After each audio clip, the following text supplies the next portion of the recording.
बच्चे टीएमए नहीं होगा एंड बुक्स भी नहीं मिलेंगे अगर आप ऑन डिमांड एग्जाम दे रहे हैं। तो बार बार फेल होने का कारण यही है कि आपको कोई गाइड ही नहीं कर रहा है एग्जाम में लिखना कैसे है। हेलो दोस्तों, मेरा नाम है लक्ष्मण कुमार वर्मा एंड स्वागत करता हूं बच्चे आपका हमारे चैनल वर्मा अकेडमी में। बच्चों, आज की वीडियो बहुत ही इंपॉर्टेंट रहने वाली है। आज मैं बात कर रहा हूँ बच्चे बार बार क्यों फेल हो जाते हैं, क्यों आपको बार बार SYC, SYCP, SYCT का सामना करना पड़ता है एंड रिजल्ट में ये कुछ शो कर रहा होता है 4x। मतलब अगर पास नहीं लिखा हुआ है तो ये लिखा होता है। देखो बच्चे, 5 सब्जेक्ट चाहिए होता है, चाहे 10वीं कक्षा का बच्चा हो, चाहे आप 10th के हैं, चाहे आप 12th के हो, पर पास करने के लिए 5 सब्जेक्ट चाहिए होते हैं एंड बच्चे किसी भी एक सब्जेक्ट में ऐसा शो करता है, ठीक है, तो ये दिख रहा होता है हमको एंड इसको नहीं शो करने के लिए हमें पास चाहिए, है ना। हमें चाहे कॉलेज में एडमिशन लेना है, स्कूल में एडमिशन लेना है या कहीं भी एडमिशन लेना है तो हमें पास होना इम्पॉर्टेंट है। ये तो हो गए बच्चे। लेकिन बार बार क्यों फेल होते हैं एंड बच्चे ऑन डिमांड एग्ज़ाम कब से स्टार्ट है, डेट कब से है, सब बताने वाला हूँ, वीडियो पूरा देखना, ठीक है। सबसे पहले बात करता हूँ बच्चे, देखो बच्चा चाहे 10th का है चाहे बच्चा 12th का है, इस वाले ऑन डिमांड में एग्ज़ाम कौन देगा? तो इस वाले ऑन डिमांड में एग्ज़ाम वही बच्चा देगा जिसके या तो एक सब्जेक्ट में, 1 में, 2 में, मैक्सिमम बच्चे 3 में, इससे ज़्यादा किसी सब्जेक्ट में कंपार्टमेंट नहीं आया होगा। मतलब किसी एक सब्जेक्ट में SYC आया होगा, SYCP आया होगा या SYCT आया होगा, मतलब मैक्सिमम 3 सब्जेक्ट के ही मैं ऐसा कुछ लिख के आया होगा। 5 सब्जेक्ट शो करते हैं ना बेटा, 5 सब्जेक्ट शो करते हैं ना यहाँ पे, 1 2 3 4 5, तो किसी 2 या 3 सब्जेक्ट में ही, मैक्सिमम 3 सब्जेक्ट में ही SYCP, SYCT लिख के आया होगा, तो वही बच्चा एग्जाम देगा। तो जितने में ऐसा कुछ लिख के आया है उतना ही एग्जाम आपको देना है। ये तो वो हो गया कि कौन बच्चा एग्जाम देगा। सेकंड बच्चे, ऑन डिमांड एग्जाम स्टार्ट कब होगा, ठीक है, डेट कब आएंगी? तो बच्चे डेट बता दूँ आपको मैं, पिछले साल, ठीक है बच्चे, क्योंकि डेट प्रेडिक्ट करने के लिए हमें पिछले साल देखना पड़ेगा। तो ये लास्ट ईयर जो हमारा एग्जाम हुआ था, इस लास्ट ईयर बच्चे नवंबर में हो गया था, ठीक है, नवंबर में स्टार्ट हो गया था, है ना। लेकिन अभी लेट क्यों हो रहा है, दिस ईयर लेट क्यों हो रहा है? क्योंकि मुझे 30 नवंबर को तो एग्ज़ाम ख़त्म है, 30 नवंबर को 2024 को एग्ज़ाम ख़त्म है। तो जब तक बच्चे इन बच्चों के एग्ज़ाम ख़त्म नहीं होंगे तब तक ऑन डिमांड का एग्ज़ाम स्टार्ट कैसे होगा? क्यों बच्चे? क्योंकि इस वाले ऑन डिमांड में, जनवरी वाले ऑन डिमांड में कहते हैं, जनवरी वाले ऑन डिमांड में जिसका रजिस्ट्रेशन दिसंबर से स्टार्ट हो जाएगा, जनवरी वाले ऑन डिमांड में रजिस्ट्रेशन दिसंबर से स्टार्ट होगा, है ना, दिसंबर से स्टार्ट होगा। तो ये बच्चा जो है, ये इनका एडमिशन कब से स्टार्ट होगा, रजिस्ट्रेशन कब से स्टार्ट होगा? तो बच्चे जब ये इनके एग्ज़ाम हो जाएंगे, ठीक है, तो इनमें से कुछ ऐसे बच्चे होंगे जिनके SYC का सामना करना पड़ सकता है या फिर फेल का सामना करना पड़ सकता है। तो अगर ये बच्चे कुछ फेल होते हैं या फिर उनको कंपार्टमेंट आता है तो हो सकता है उन बच्चों के साथ इनका आपका एग्ज़ाम कराया जाता है, ठीक है। ये पूरा प्रोसेस रहता है, मतलब कि होता अप्रैल वाले, जुलाई वाले एंड बच्चे ये अक्टूबर वाले, तीनों बच्चों का मिक्स करके एक ऑन डिमांड एग्ज़ाम फिर से होता है जनवरी में, ठीक है। इसका दिसंबर में आएगा। तो बच्चे, बहुत बच्चों को डाउट है खैर दिसंबर में कब आएगा सर, कितना टाइम लगेगा? तो मुझे बता दूं आपको, अगर 30 नवंबर को एग्ज़ाम ख़त्म है तो मैक्सिमम बता रहा हूं मैं आपको, ये 10 दिसंबर तक ये रजिस्ट्रेशन स्टार्ट हो जाना चाहिए, ठीक है ना।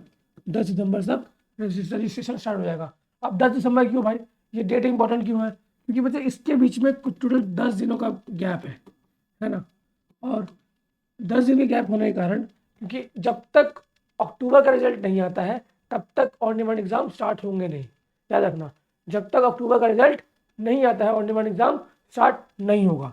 एंड बच्चे मैं बता दूं आपको, ठीक है, तो अब अक्टूबर वाले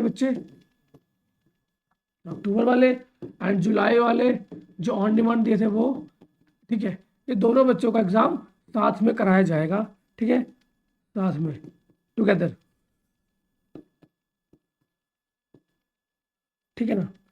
तो बच्चे ये तो हो गया कि डेट का, तो बच्चे 10 से 15 दिसंबर के आसपास डेट आ जाएगी रजिस्ट्रेशन के लिए, तो हम रजिस्ट्रेशन कर सकते हैं, एग्ज़ाम भी दे सकते हैं। तो बच्चों को डाउट रहता है सर एग्ज़ाम दे दूंगा मैं एंड सर फिर से मेरा SYCP, SYCT आ गया तो बच्चे इसके लिए डाउट क्लियर करता हूँ आपको क्योंकि जो बच्चे बार बार फेल होते हैं ना, मैंने शुरू में बताया आपको बार बार फेल होते क्यों हैं, ठीक है ना। तो बार बार फेल होने का कारण यही है कि आपको कोई गाइड ही नहीं कर रहा है एग्जाम में लिखना कैसे है। ये लाइन याद रखना, आपको कोई गाइड ही नहीं कर रहा है कि एग्जाम में लिखना कैसे है।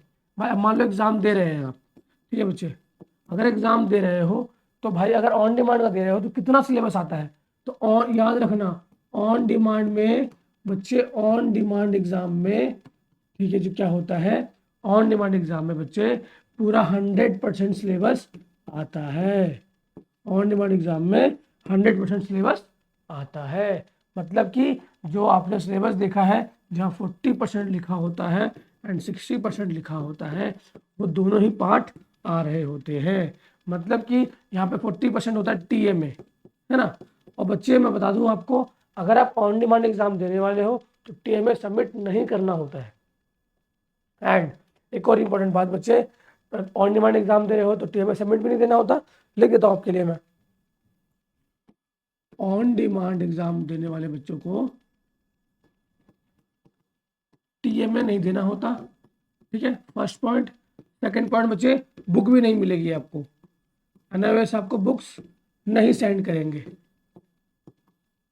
तो बुक्स कहाँ से मिलेंगी, तो बच्चे आप या तो ऑनलाइन डाउनलोड कर सकते हैं, या फिर बच्चे आपको एडमिशन या फिर एनआईओएस से रिलेटेड कोई भी डाउट है, बुक चाहिए, नोट्स चाहिए, सैम्पल पेपर चाहिए, तो बच्चे कांटेक्ट कर सकते हो। नंबर यहाँ पर रेगुलर शो कर रहा है, आप व्हाट्सअप कॉल कर सकते हो, व्हाट्सअप कर सकते हो, किसी प्रकार से भी कॉन्टैक्ट कर सकते हो। एंड सेम नंबर आपको डिस्क्रिप्शन बॉक्स में भी मिल जाएगा। तो मतलब जो टीएमए नहीं होगा एंड बुक्स भी नहीं मिलेंगे अगर आप ऑन डिमांड एग्जाम दे रहे हैं तो, ठीक है। एंड बच्चे सेकंड चीज़ ये, अगर बच्चे मान लो कि कोई फ्रेश बच्चा है जो कि सीबीएसई से अभी एग्जाम देने वाला है ऑन डिमांड का, देखो मैक्सिमम बच्चे कौन से रहने वाले हैं इस बारी, मैक्सिमम बच्चे रहेंगे जो कि एनआईओएस के में पहले से रजिस्ट्रेशन उनका हो चुका है, ठीक है बच्चे। एंड बच्चे कुछ बच्चे ऐसे होंगे, कुछ ऐसे बच्चे होंगे कि जिनका जो डायरेक्ट सीबीएसई से या फिर अदर स्टेट बोर्ड से आ रहे हैं एंड वो एनआईओएस में एडमिशन लेंगे, ठीक है ना। तो सीबीएसई या फिर अदर स्टेट बोर्ड से आएंगे और एनआईओएस में एडमिशन लेंगे। तो ऐसे कुछ बच्चे, ऐसा कोई बच्चा है, ठीक है बच्चे, तो करना क्या पड़ेगा आपको, आपको मिनिमम क्या एटलीस्ट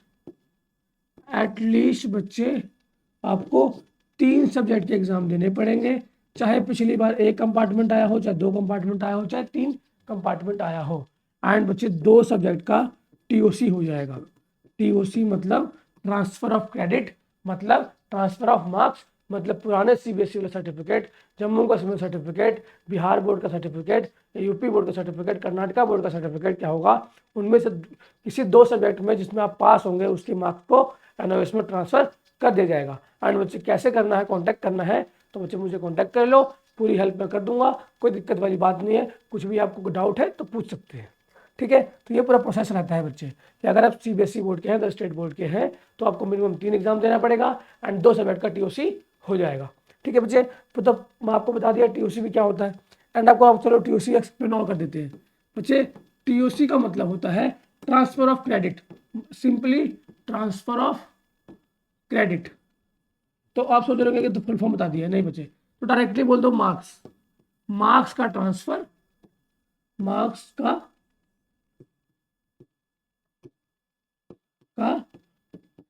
ट्रांसफर। अब समझ गए, मतलब कि मार्क्स का ट्रांसफर हो जाएगा। एंड बच्चे एक और इंपॉर्टेंट बात है, अगर आप टीओसी कराते हैं तो आपका जो ओरिजिनल मार्कशीट है, ओरिजिनल मार्कशीट है कौन से वाला, तो बच्चे या तो सीबीएसई वाला या अदर स्टेट बोर्ड वाला,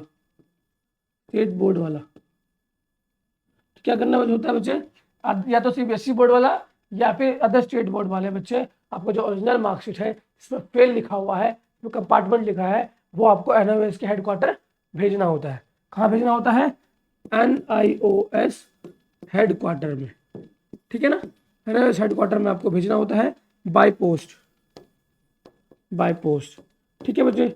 इसके अंदर आपको एडमिशन फॉर्म आपका आपका ओरिजिनल मार्कशीट ये अटैच करके भेजना होता है ओरिजिनल वाला, ठीक है, तभी आपका टीओसी डन हो पाता है। एंड ये एडमिशन के विदिन 10 डेज आपको भेजना होता है। तो बच्चे पूरा प्रोसेस है, आपको मैंने समझा दिया एंड आई होप आपको सब कुछ समझ में भी आ गया होगा। एंड बच्चे बार बार फेल होते हैं इसलिए क्योंकि आपको गाइडेंस नहीं मिलता है, आपको पता नहीं है कि एग्जाम में क्या आ रहा है। अगर आपको मुझे पता नहीं रहेगा कि एग्जाम में क्या आ रहा है, क्या पढ़ के जाना है, बच्चे पूरा का पूरा 30 चैप्टर पढ़ने का मतलब ही नहीं है। 30 चैप्टर नहीं पढ़ना तो कितना पढ़ना है, तो बच्चे सिर्फ इंपॉर्टेंट क्वेश्चंस करने हैं एंड वही पढ़ के जाना है, वो मोर देन इनफ है पास होने के लिए। एंड बच्चे आपको 75% या 90% का स्कोर करना है, तो बच्चे आप कर सकते हैं। उन इंपॉर्टेंट क्वेश्चन में बहुत सारे ऐसे क्वेश्चन होते हैं जो कि क्वेश्चन रिपीट करते हैं। अगर कुछ बच्चे को SYCP SYCT आया था तो भी बच्चा पास हो सकता है। करना कुछ नहीं है बच्चे, कॉन्टैक्ट कर लेना है एंड बच्चे कॉल या मैसेज कर लेना है या फिर ट्राई करो। मैक्सिमम मैं बोलूँगा बच्चे आपको आप व्हाट्सएप पे मैसेज कर दो, सिंपल, एंड आपकी प्रॉब्लम सॉल्व हो जाएगी। क्योंकि बच्चे मैक्सिमम बच्चों की हो सकता है कॉल ना उठा पाऊँ, लेकिन बच्चे आप व्हाट्सएप मैसेज कर देंगे तो बच्चे आपके पास कॉल आ जाएगा। ठीक है बच्चे, बाकी बच्चे वीडियो में इतना था।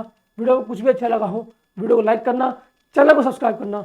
मिलता हूँ बच्चे नेक्स्ट वीडियो में, तब तक के लिए बच्चे जय हिंद बच्चे।